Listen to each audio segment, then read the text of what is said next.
American democracy needs your help, and I'm here to ask you for it.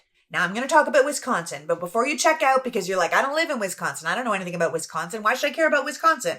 I'm going to tell you, if you believe in democracy and the success of the American experiment, then you care about Wisconsin, you just don't know it yet. On February 21st, there is a primary election for a Wisconsin Supreme Court seat, and the two candidates who get the most votes will go on to the general election on April 4th.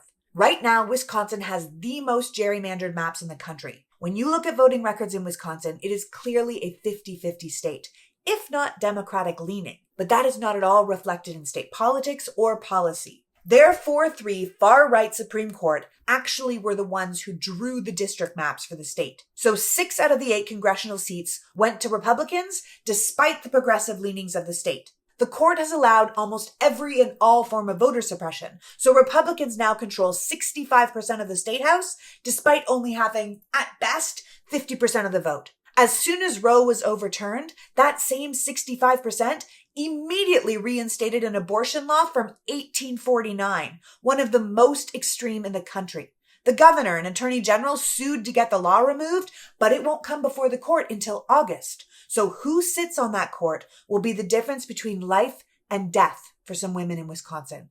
Right now, medical students have to actually leave the state to complete their OBGYN training to not break the law. It's horrendous. This election will also decide if that extreme gerrymander that has all but nullified the Democratic Party votes is allowed to stand, and whether this ultimate swing state that went for Trump in 2016 and Biden in 2020 is allowed to send electors to Washington who didn't win the popular vote, potentially swinging the 2024 presidential election to the Republicans, even if the Democrats win.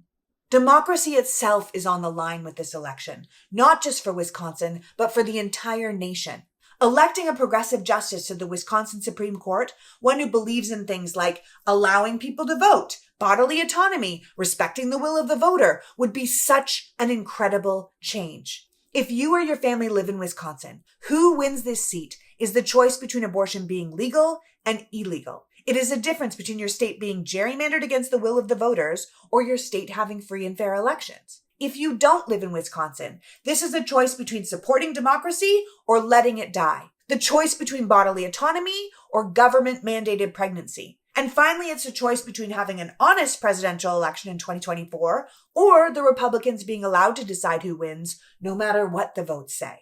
So no matter where you live in this country, this is an election you need to be paying attention to, and quite frankly, if you can swing it, throwing money at. If you have ever worried about where this country is going, if you've ever felt helpless about what to do, if you want to make a difference but you're not sure how to do it, this is your opportunity. Go to wisdems.org. And if you can't give money, give time. So many people don't even know this election is happening. So it's up to people like us to tell them and to get them excited about the power they have to make real change. $10 from your wallet, 1 hour of your time. Wisconsin plays such an outsized role in how our presidential elections are decided. The future of our country is literally on the line.